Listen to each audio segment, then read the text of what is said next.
I want a child, but not with you, the millionaire CEO said coldly. 2 years later, he saw her again, and the child who looked exactly like him. The city lights shimmered through the rain that night, streaking across the windows of Michael Ross's penthouse like molten gold. Inside, the air was thick with tension, the kind that comes right before something breaks. Emily stood in the middle of the living room, her hands trembling, her heart pounding so loud she could barely hear her own thoughts. She had rehearsed this conversation 100 times, had imagined it going so many ways, but nothing could have prepared her for the icy look in his eyes when she finally spoke. "Michael," she said softly, her voice cracking, "I'm pregnant." The words hung in the air, fragile and trembling, like glass about to shatter. For a moment, he didn't move. He just stared at her, his expression unreadable. The silence stretched until it became unbearable. Then, slowly, he stood, his tall frame casting a shadow over her. "You're what?" he said, his tone low and controlled, but underneath it, she could hear the danger. "Pregnant. I'm going to have a baby," she whispered again, clutching her hands to keep them from shaking. She thought maybe, just maybe, he would take a step toward her, maybe he would smile, maybe he would touch her cheek like he used to and say it would be okay. But instead, he laughed, not kindly, but bitterly, like her words had insulted him. "You can't be serious," he said. "Emily, do you have any idea what you're saying? What this means?" She tried to meet his gaze, but his eyes were cold steel. "It means we're having a child, Michael," she said, her voice trembling but steady enough to carry. "Our child." He turned away sharply, running a hand through his hair. "No," he muttered. "Not ours. I can't do this. I won't." She felt her throat close. "What are you saying?" she whispered.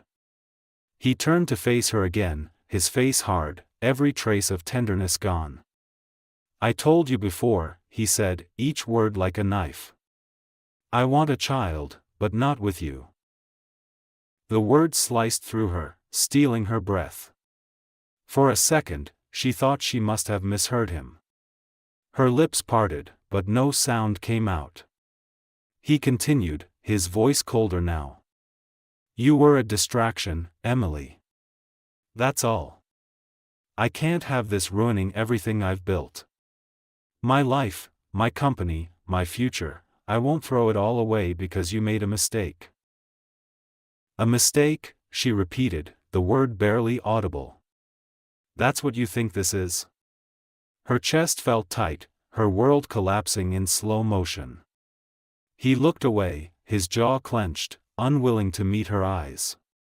"You need to take care of it," he said finally, his voice distant. "You can't keep it. I'll make sure you're compensated, but this," he gestured between them, "this ends now." She stared at him, disbelief turning into horror. "You can't mean that," she said, stepping closer, her voice trembling. "Michael, please, this is our baby." He flinched as if the word burned him. "Don't call it that," he snapped. "I'm not doing this." His anger filled the room like thunder. Emily felt something inside her break. The man she had loved, the man she had believed was capable of kindness, of warmth, was gone. In his place stood someone she didn't recognize, someone who looked at her like she was nothing more than an inconvenience. Tears blurred her vision, but she refused to let them fall. She wouldn't let him see her break. "I thought I knew you," she whispered.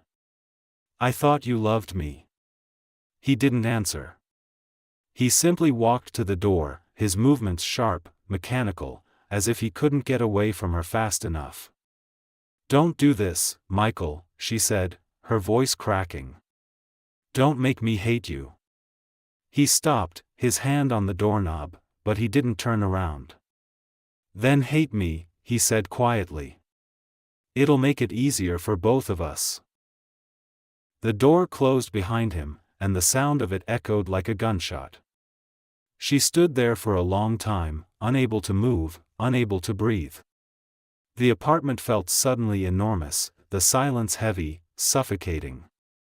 The rain outside grew harder, slamming against the glass like it wanted to come in. She sank to the floor, clutching her stomach, whispering through her tears, "It's okay. I'm here. I won't let you go." It wasn't just a promise to the baby, it was a vow to herself. Hours passed before she finally gathered the strength to stand. She packed her things slowly, methodically, as though if she moved carefully enough, she could hold herself together. The city outside glowed with indifferent lights, the world still turning as hers fell apart. When she finally stepped out into the rain, it was cold, soaking through her coat instantly, but she didn't care. She walked without looking back, each step heavy but steady. The cab driver didn't ask questions when she gave him the address of a cheap motel on the other side of town. She sat in the back seat, staring out at the neon reflections on the wet pavement, her thoughts a blur. By the time she reached the small, dimly lit room, exhaustion had consumed her.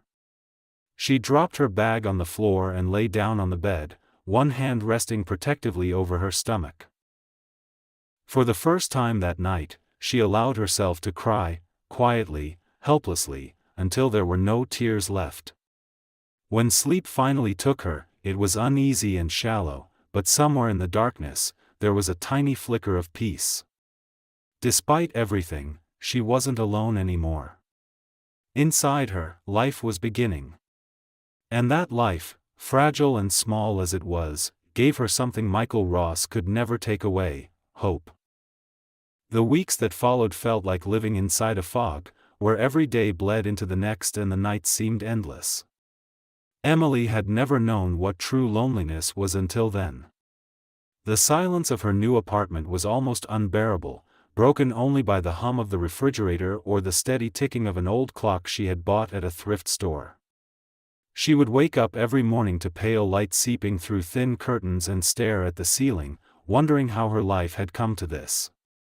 Sometimes she imagined she would wake up and realize it had all been a nightmare, that she would hear Michael's voice calling her from the kitchen, his laugh filling the room like it used to.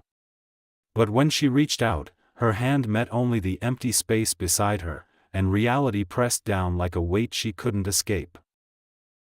She worked as much as she could to keep herself busy. The small clinic she had found in a rundown part of town wasn't glamorous, but it was steady work, and it kept her from falling apart. Her co-workers didn't ask questions about her past, which was a mercy she hadn't expected. She wore loose sweaters to hide the growing curve of her stomach, unsure if she was ready to tell anyone yet.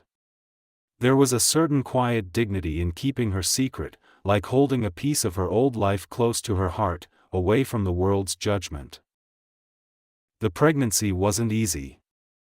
The exhaustion was constant, and some mornings she woke up nauseated and dizzy, her body aching from lack of sleep. But every time she heard her baby's heartbeat during the checkups, a steady, miraculous rhythm, it reminded her that there was something good still inside her life. It was as if that sound stitched her back together each time she thought she might fall apart. She started talking to the baby sometimes, quietly, almost like prayer. "You're stronger than me," she would whisper with a small, trembling smile. "You'll have to be." The nights were the hardest. That was when memories came back, sharp and merciless. She remembered the way Michael's hands used to fit around hers, the warmth in his voice before it turned cold, the promises that now felt like lies. She wondered if he ever thought about her. Did he regret it? Did he feel anything at all when he walked away? Every time she tried to hate him, she found herself failing. Anger would rise in her chest like fire, but it always burned out into sadness. She knew she had to let him go, but letting go of the person who had once been your whole world wasn't something that happened overnight, it was something you did a little at a time, piece by painful piece. By her 5th month, her belly had rounded enough that hiding it became impossible. She told her boss at the clinic, expecting judgment or pity, but instead, he simply nodded and told her to take care of herself. That small act of kindness nearly brought her to tears. The other nurses began to bring her small gifts, a thermos for tea, a pair of warm socks, a box of chocolates. She realized then that not all people turned away when life became complicated. It wasn't love, but it was something close to hope. One evening, after a particularly long day, she found herself sitting on a park bench overlooking the water. The air was cold and damp, and the city lights shimmered on the surface like scattered stars. She rested a hand on her stomach and watched the reflections ripple. "Do you think he'll ever know about you?" she whispered. "Would he even care?" The baby kicked softly in response, as if answering her, and she laughed quietly through her tears. "It doesn't matter," she said finally. "You have me. That's enough."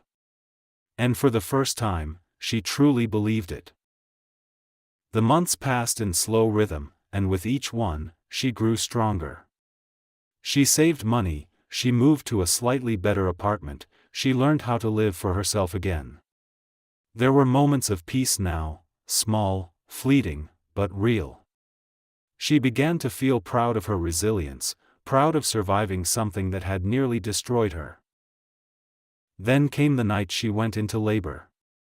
It was early spring, and rain drummed against the windows as the contractions began.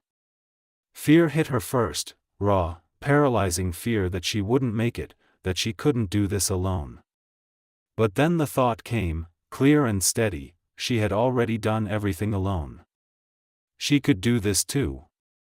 She took a taxi to the hospital, clutching her small bag, breathing through the pain as the city flashed by in streaks of wet neon.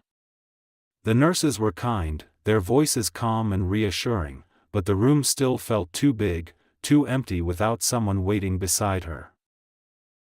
The pain grew unbearable, waves crashing through her body, but somewhere beneath it all, she found strength she didn't know she had. Hours later, when the cries finally filled the room, she broke into quiet sobs of relief. The doctor placed a tiny bundle in her arms, and Emily stared down at her daughter, barely able to breathe. The baby's skin was soft and pink, her tiny fingers curling instinctively around Emily's thumb. But it was the eyes that undid her, gray eyes, deep and searching, so achingly familiar. "Hi," she whispered, brushing a tear from her cheek. "I'm your mom." The baby blinked slowly, her mouth opening in a small yawn, and Emily felt something shift inside her. All the pain, the heartbreak, the loneliness, it was still there, but now it had meaning. It had led her here, to this moment, to this child. She pressed her lips to the baby's forehead and closed her eyes. "You're my whole world now," she murmured. "And I promise, I'll never let anyone hurt you the way he hurt me." When morning came, the storm had passed, and pale sunlight streamed through the window. The world outside looked new, washed clean. Emily sat in bed, the baby asleep against her chest, and smiled for the first time in what felt like forever. It wasn't the bright, careless smile she once had, it was smaller, softer, the kind of smile that came from surviving something that should have broken you. She didn't know what the future held, but as she looked down at her daughter, she realized she didn't need to. For the first time, the unknown didn't scare her. It felt like possibility. The months after Lily's birth passed in a blur of sleepless nights, soft cries, and quiet resilience. Emily quickly learned that motherhood was both the most beautiful and the hardest thing she had ever faced. The apartment was small, the bills were endless, and the loneliness sometimes pressed so heavily on her chest that she thought she might suffocate under it. Yet every time she looked at her daughter, at those gray eyes that watched her with complete trust, something inside her steadied. Lily was tiny, fragile, and perfect. Her little fingers curled around Emily's every chance they got, and in that small touch Emily found strength to keep going, even on the days she felt she couldn't. The first few weeks were chaos. Emily was constantly exhausted. She often woke before dawn, her back aching, her arms trembling from holding Lily for hours. But even through the haze of exhaustion, there was something magical about those quiet mornings when it was just the two of them. The city outside still slept, the streets empty and gray, and she would sit by the window, rocking Lily slowly, whispering stories about a future that didn't yet exist.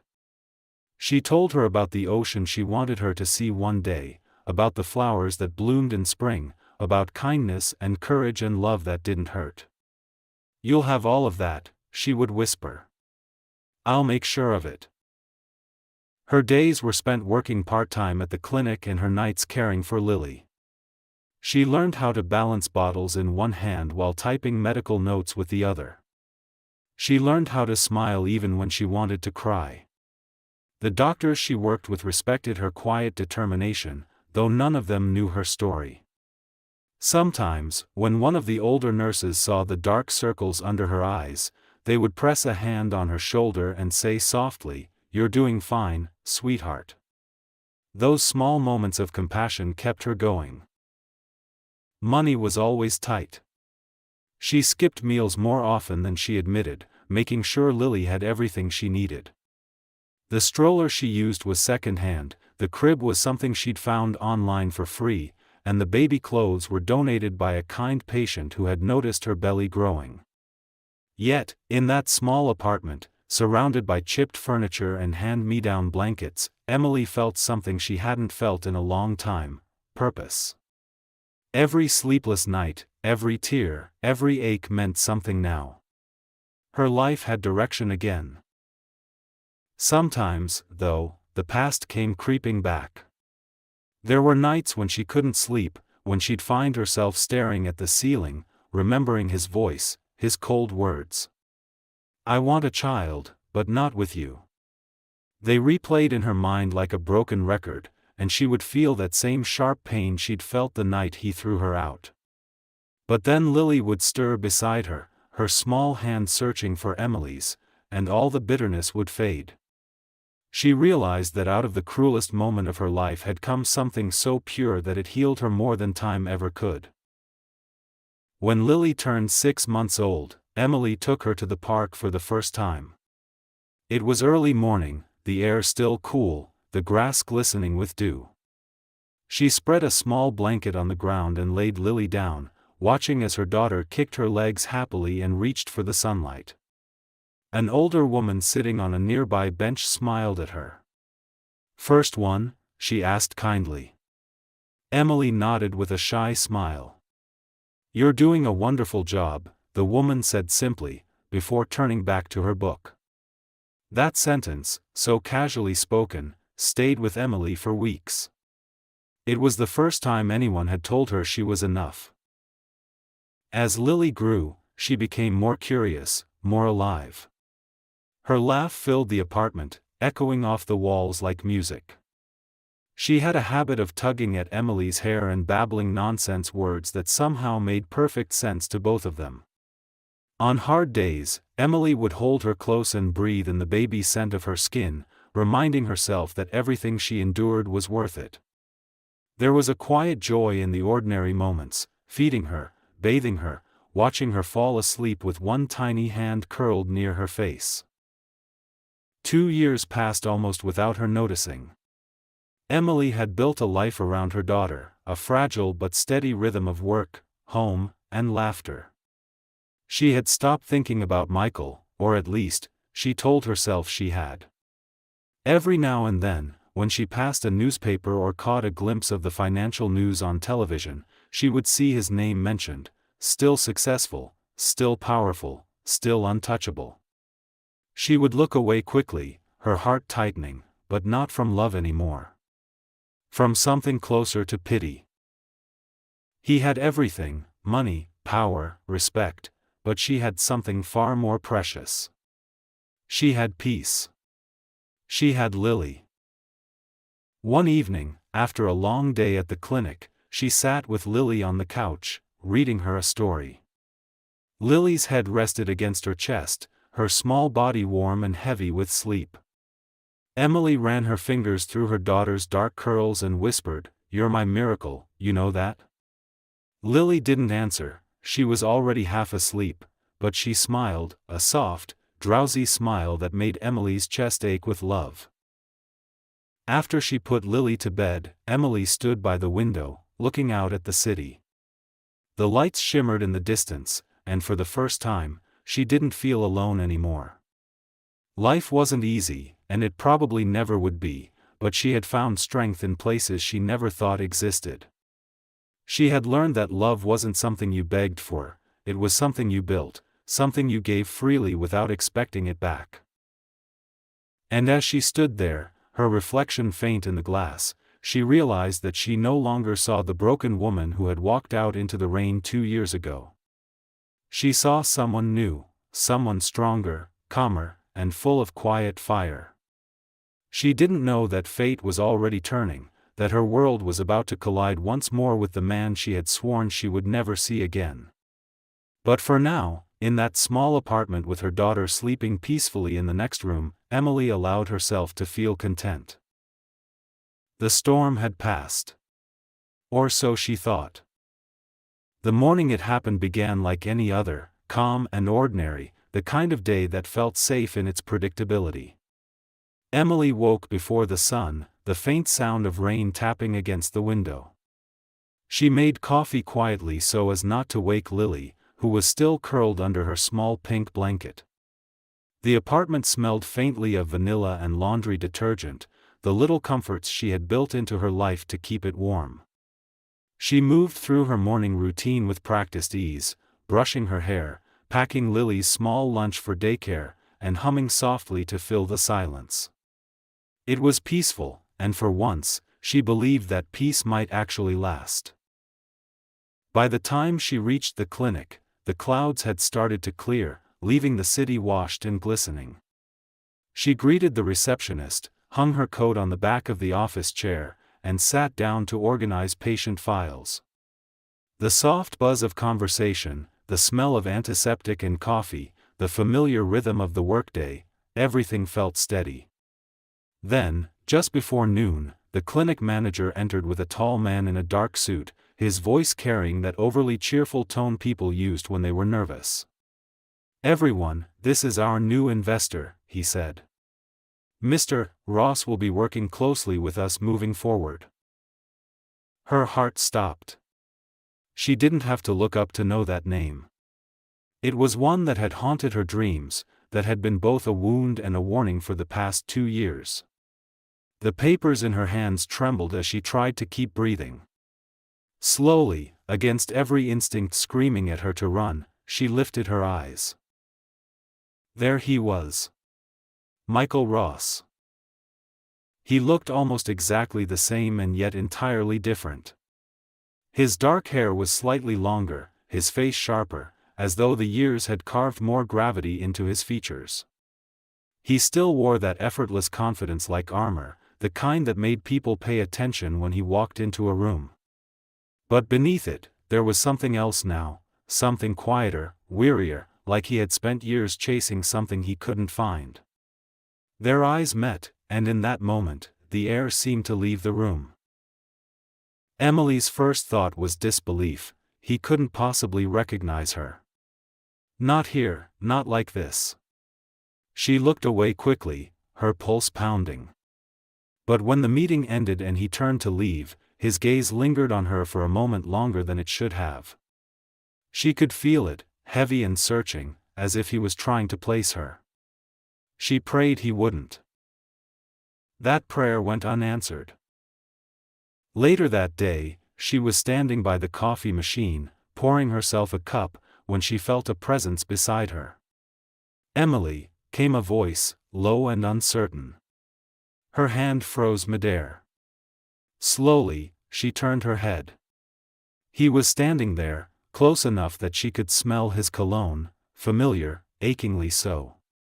For a long moment, neither of them spoke. "It's been a while," he said finally, his tone softer than she remembered. She stared at him, her expression carefully neutral.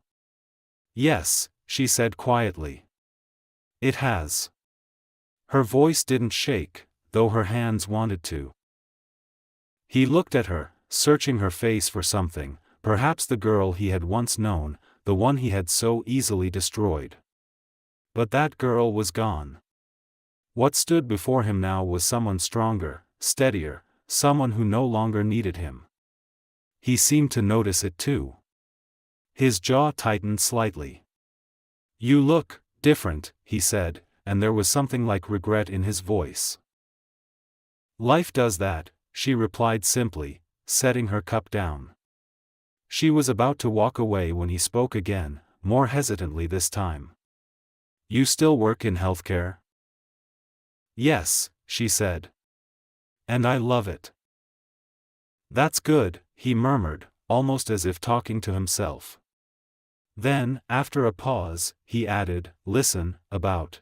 "Don't," she interrupted, her tone firm.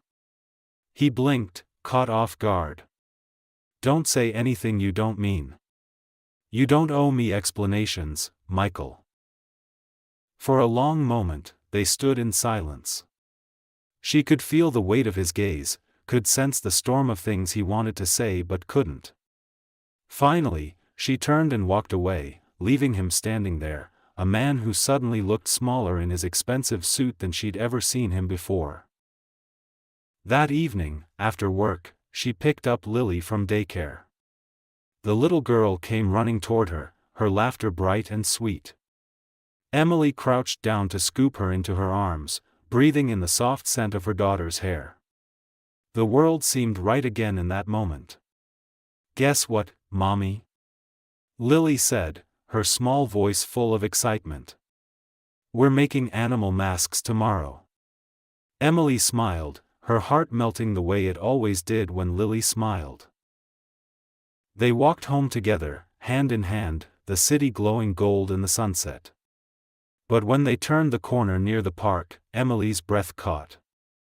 Across the street, standing by a sleek black car, was Michael.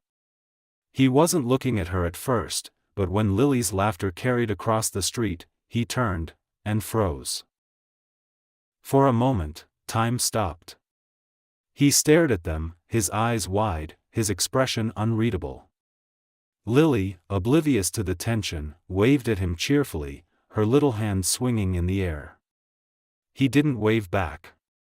He was too stunned, his gaze fixed on the child, her dark curls, her small smile, her unmistakable gray eyes.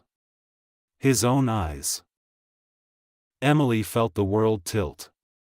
Her pulse roared in her ears, her stomach twisting with panic. She gripped Lily's hand tighter, forcing her voice to stay calm.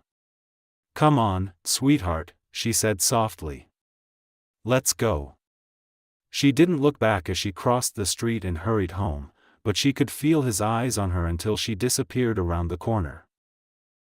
That night, after putting Lily to bed, Emily sat in the dark, staring at the quiet glow of the city through the window. She knew what was coming. He had seen. He knew. She didn't know if he would show up tomorrow, or the day after that, or if he would try to find her again. But she knew one thing for certain, her carefully built world was about to change. She had spent 2 years building walls strong enough to keep him out, and now, with one look, he had found a way back in. She pressed her forehead against the cold glass and whispered to the night, "You're not taking her from me." And even as she said it, her heart trembled with fear. Because deep down, she wasn't entirely sure if she was ready to face the man who had destroyed her, or the part of herself that still remembered what it felt like to love him. The next morning, Emily woke up with a heavy feeling in her chest, the kind that made it difficult to breathe. She had barely slept, her mind kept replaying the moment in the park when Michael saw Lily. His expression, shock, disbelief, recognition, was burned into her memory. She had hoped that their paths would never cross again, that fate had finally given her peace. But fate, it seemed, had other plans. She stood by the window, watching the early light creep into the sky, and tried to convince herself that maybe she was wrong, that maybe he wouldn't pursue it. But deep down, she knew him too well. Michael Ross was not the kind of man to walk away from something that shook him. He would come. It was only a matter of time. When she arrived at the clinic that morning, her stomach twisted at every sound, every footstep that echoed down the hallway. The world around her felt sharper, as if everything had suddenly been thrown into focus. She greeted her coworkers with a strained smile, pretending everything was normal. But she couldn't stop checking the door every few minutes, her nerves fraying with every tick of the clock. At lunchtime, as she was about to leave the staff room, she froze. He was standing in the corridor, waiting. He looked calmer than she expected, but there was a tightness around his mouth that betrayed the storm underneath. "Emily," he said quietly. She didn't answer, only turned to walk away, but he followed. "Please, just a minute," he said. "We need to talk." She stopped and turned, her voice steady even though her heart pounded against her ribs. "There's nothing to talk about." "That little girl," he said, and his voice faltered slightly, the composure cracking just enough for her to hear the disbelief. "She's mine, isn't she?" The words hung between them, heavy and irreversible. Emily looked at him for a long moment, her throat tightening. "You lost the right to ask that question the day you walked out," she said finally. His eyes darkened, a flicker of guilt passing over them, but he didn't back down. "Just tell me the truth." "What would the truth change?" she shot back, her voice trembling with restrained fury. "Would it make you the man you weren't then? Would it undo what you said to me?" He looked away, his jaw clenched. "I made a mistake," he muttered. "I know that now." The bitterness in her laugh startled him. "A mistake? You threw me out like I was nothing. You told me you wanted a child, but not with me. That wasn't a mistake, Michael.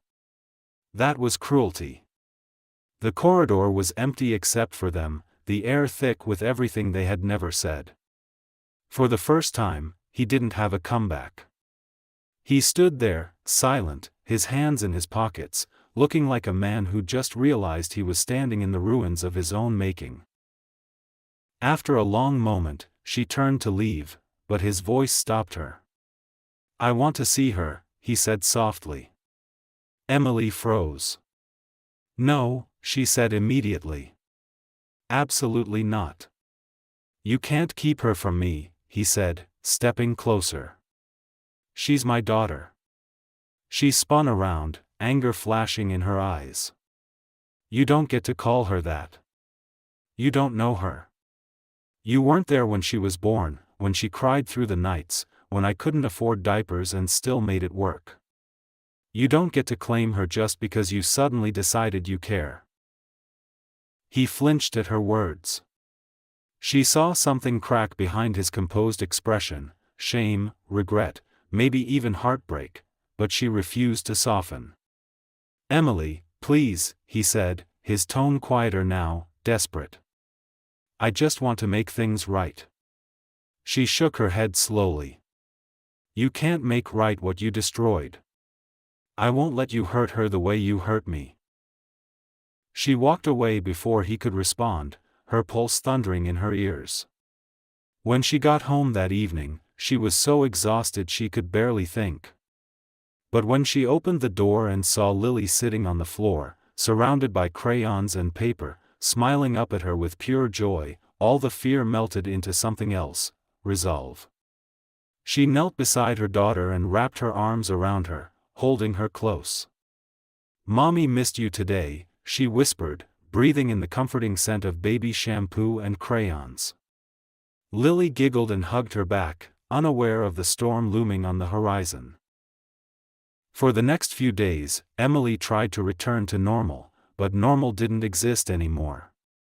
Michael began showing up near the clinic, sometimes under the pretense of checking on the investment, other times waiting outside as if hoping she'd stop to talk. She never did. She avoided him at every turn, but one evening, as she was leaving work, he was waiting by her car. "I'm not going away," he said quietly when she tried to pass. "I can't." Something in his voice made her stop. It wasn't arrogance or control, it was desperation. He looked tired, his usual confidence stripped away. "You don't understand," she said, her voice weary. "It's not just about you anymore. I have to protect her." "And you think I'd hurt her?" he asked softly. "You already did," she replied, her tone flat. "You just don't know it." The silence that followed was unbearable. Finally, she got into her car, but before driving away, she looked at him one last time. "If you really want to do what's right, then leave us alone." Her voice was quiet but firm. "You made your choice a long time ago. Now let me live with mine." He didn't follow her that time, but as she drove home, she knew it wasn't over. Something in his eyes told her that he wouldn't give up. And even though the thought terrified her, a small, treacherous part of her heart wondered if maybe, just maybe, he had changed. That night, after putting Lily to sleep, Emily sat on the couch, staring at the photograph she had taken when Lily was a baby, tiny hands clutching her finger, that same determined expression she saw in the mirror every morning. She traced the outline of her daughter's face and whispered, "No one will take you from me." But even as she said it, she couldn't shake the feeling that the past she had buried was clawing its way back, and that this time, it wouldn't let her go without a fight. The following week unfolded with the same relentless tension that had taken over Emily's life since Michael's return. Every morning she woke with the same weight pressing against her chest, a mix of anger and fear, a reminder that the quiet world she had built for Lily and herself was cracking. She went through her days on autopilot, trying to keep her composure at work, smiling for her patients, keeping her tone gentle when she spoke to Lily. But inside, she was unraveling. She could feel Michael's presence everywhere, his gaze, his voice, the ghost of everything she had once loved and hated about him. And the worst part was that he wasn't the same man who had thrown her away. That made everything more complicated. He had changed, or at least he seemed to have. His arrogance was muted, replaced by something quieter and more human. He no longer tried to confront her directly at work. Instead, he found small ways to show he was trying, sending donations to the daycare Lily attended, covering the clinic's medical debt for low-income families, never taking credit for any of it. She knew he was doing it for her, for them, but she refused to acknowledge it.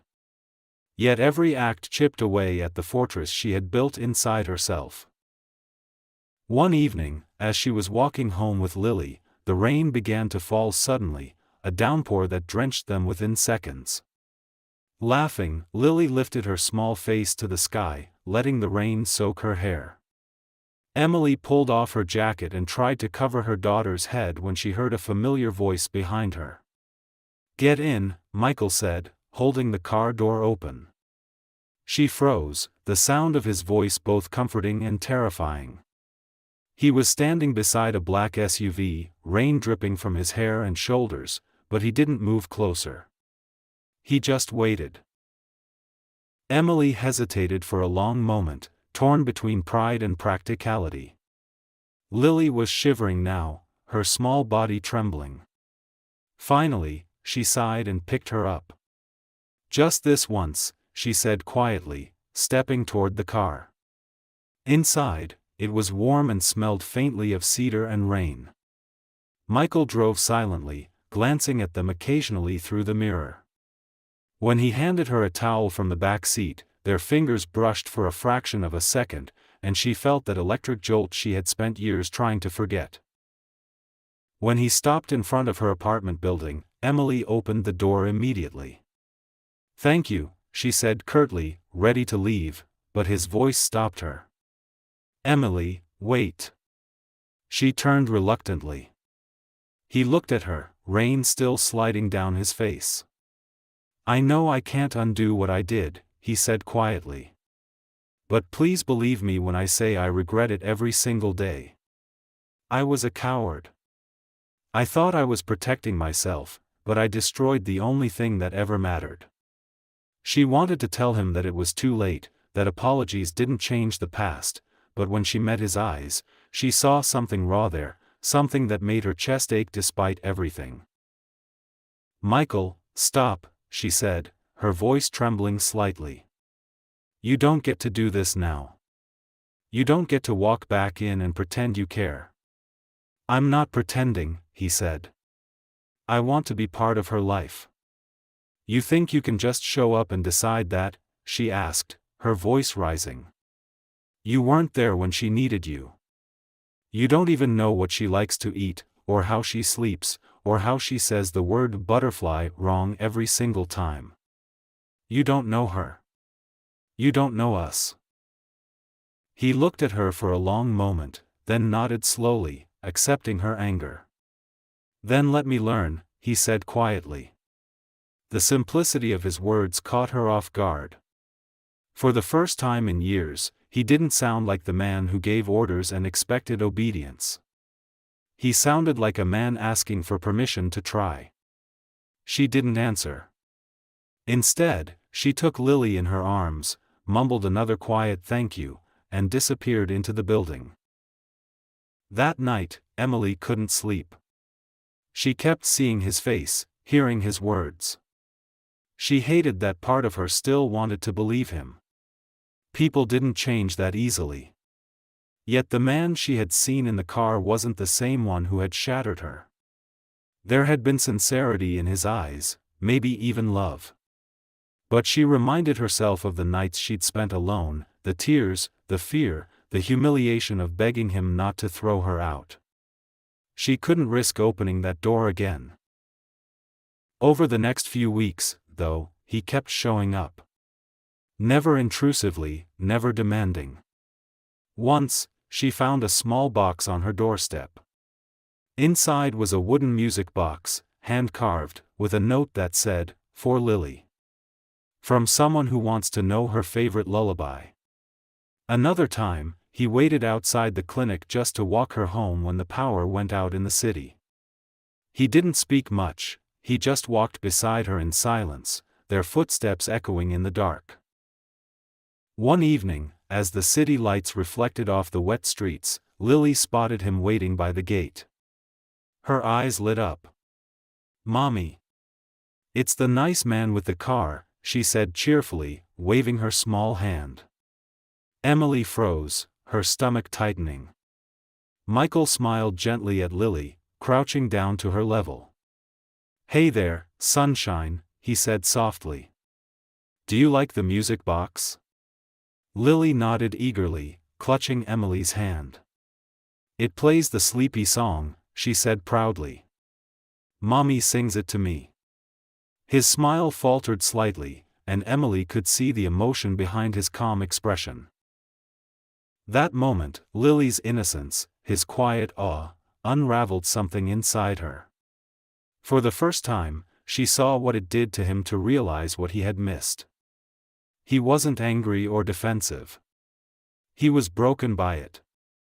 She didn't say anything, just watched as he handed Lily a small paper boat he had folded from a napkin. "For the next rain," he said with a soft smile. Lily giggled and took it. As they walked away, Emily felt tears sting her eyes. The man she had once hated had somehow found a way to reach her again, not through grand gestures or promises, but through something she hadn't expected, patience. And though she told herself it didn't matter, that she wouldn't forgive him, something inside her had already begun to shift. She hated how easily old memories returned, the warmth of his touch, the laughter they once shared, the way he used to look at her like she was the only person in the world. That night, after putting Lily to bed, Emily stood at the window again, looking out at the rain-slick streets. Somewhere out there, she knew he was thinking about them too. For the first time, she didn't feel anger. She felt something far more dangerous, a flicker of hope. Weeks passed, and life began to take on a rhythm that Emily hadn't expected. Michael became a quiet but undeniable presence in their world.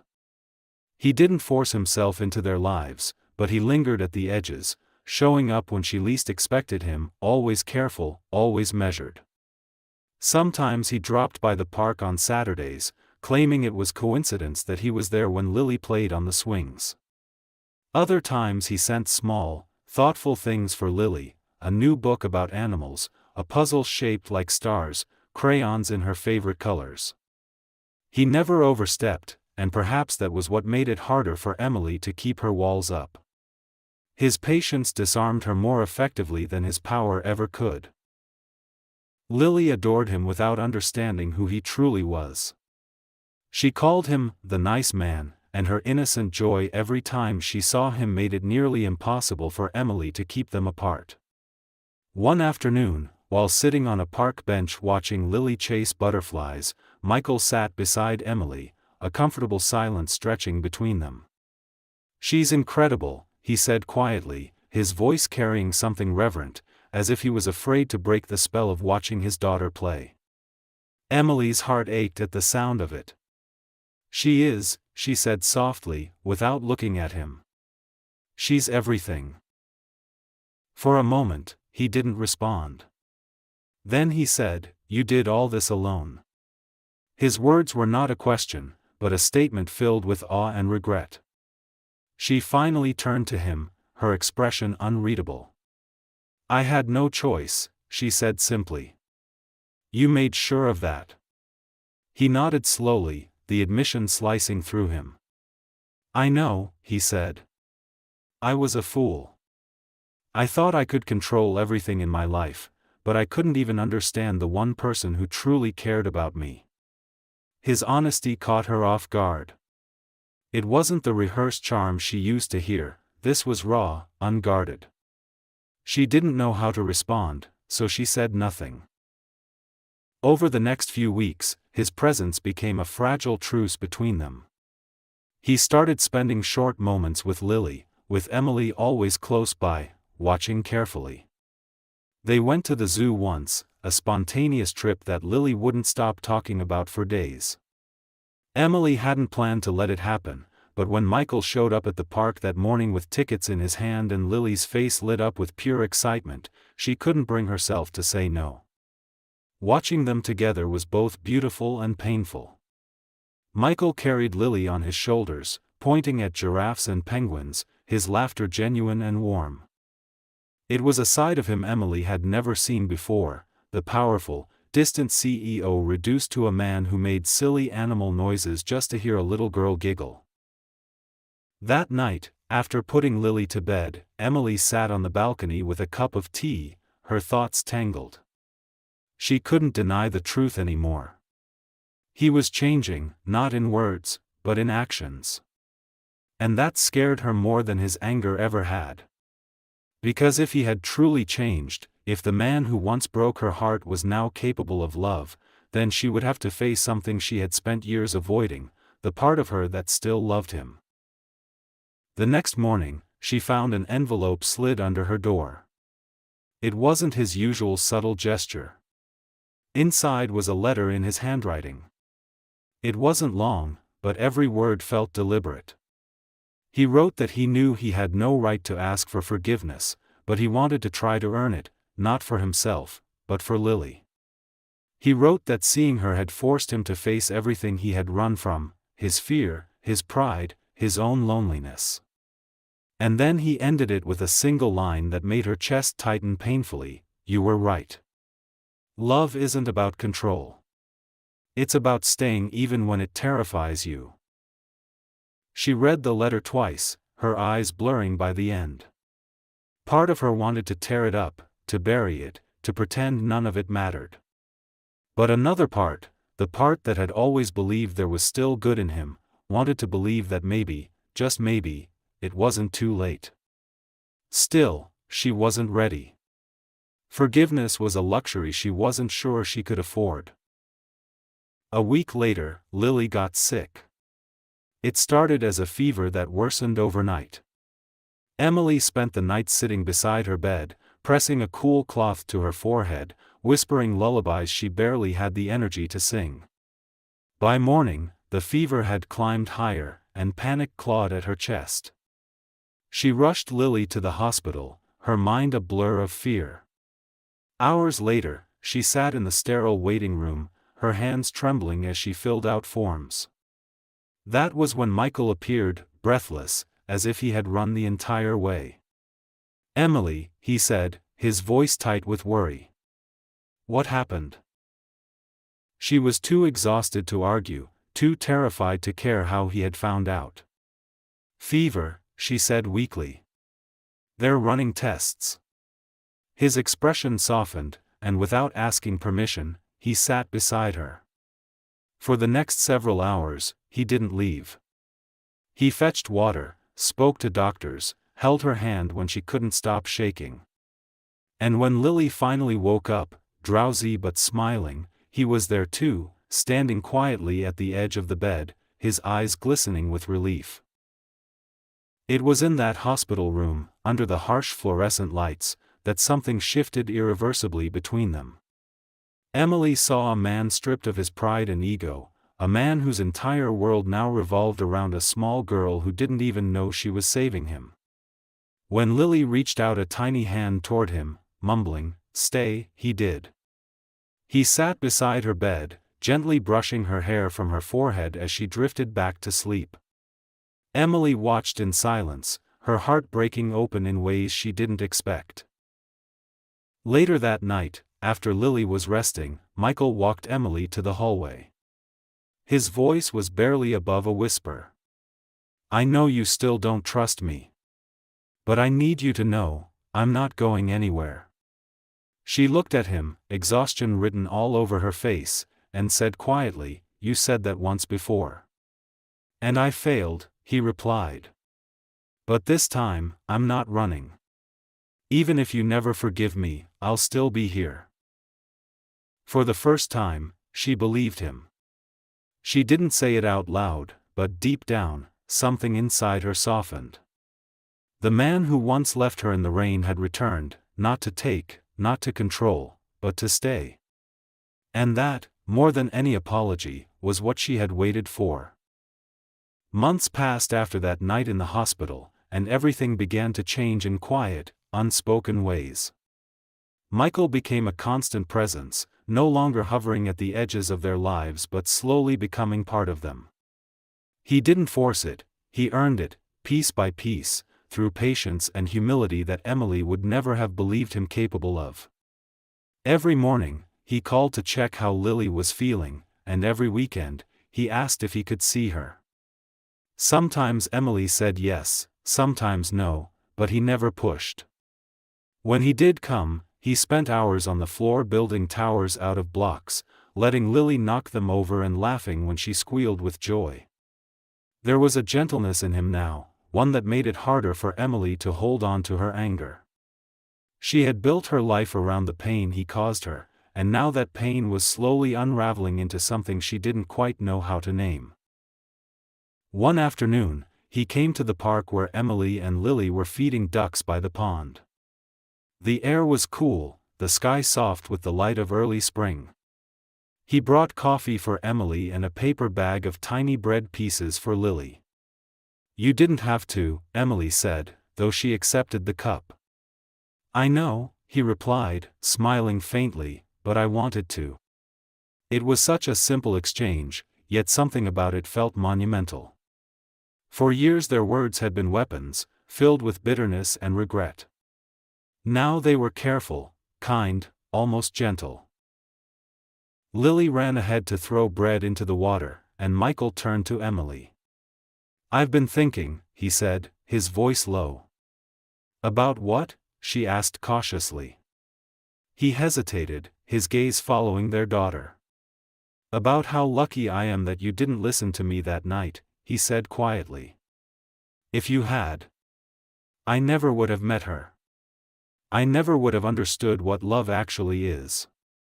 Emily looked at him then, truly looked at him, and saw not the arrogant man who had thrown her out but someone stripped bare by life and guilt and love. You were cruel, she said softly, her words not angry but honest. You broke me.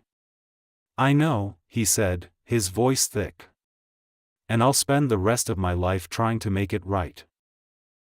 She didn't answer, but her silence was no longer sharp. It was thoughtful, uncertain, but no longer closed. As the sun began to set, Lily came running back, her cheeks flushed from the wind. She held out her small hand to Michael. Come play, she said simply, tugging at him. He smiled, got up, and followed her to the playground without hesitation. Emily watched them, a strange warmth blooming in her chest. For the first time in years, she didn't see her past when she looked at him. She saw a man trying to build a future. Over the following weeks, the change became undeniable. They began to share dinners, small and simple, take-out meals eaten on the floor of Emily's apartment while Lily showed off her drawings. He was awkward at first, trying too hard, but soon the stiffness faded. He laughed more easily, stayed longer, and learned to listen instead of talk. Emily found herself looking forward to his visits, even though she told herself she shouldn't. It wasn't forgiveness yet, but it was something close to it. One evening, after Lily had gone to bed, Emily stood on the balcony while Michael lingered inside, cleaning up the dishes. The city glowed around them, windows glittering like stars. When he joined her, they stood in silence for a long time, listening to the hum of the night. I still remember the last thing I said to you before I left, he said quietly. You said you wanted a child, but not with me, she replied without hesitation. He winced. That's the sentence that haunts me every day, he admitted. It's the thing I hear every time I look at her, every time I see you. I can't change what I said, but I wish you knew how much I regret it. Emily turned to him, her eyes soft but tired. Regret doesn't erase pain, she said. No, he agreed, but maybe love can heal it. For a long moment, neither of them spoke. The air between them felt fragile, like glass that could shatter with the wrong word. Then, quietly, she said, You hurt me so deeply that I stopped believing in love. But you're the reason I learned what real love is, because when you left, I had to give all of it to her. He looked at her, his expression filled with sorrow and admiration. Then maybe, he said softly, you can teach me how to love like that. Something inside her broke then, not in pain, but in release. Years of bitterness melted away, leaving only exhaustion and a strange, aching peace. She didn't say yes, didn't forgive him, not yet, but she didn't push him away either. They stood there in the quiet, their shoulders brushing lightly, both of them staring out at the city that had once swallowed their story and was now silently witnessing its rebirth. Weeks turned into months, and what began as fragile coexistence grew into something steady, something whole. Michael became part of their everyday life, not as the man who had abandoned them, but as a father who was learning, slowly, how to love without conditions. He picked Lily up from daycare, learned how to braid her hair badly, and stayed up late helping her build castles out of blocks that never stood straight but always made her laugh. Emily watched them from across the room sometimes, her heart full and terrified all at once. One evening, as they walked home together, Lily holding both their hands, she looked up and said innocently, Mommy, do you love the nice man? The question hit Emily like a rush of wind, stopping her in her tracks. Michael froze too, his gaze fixed on her.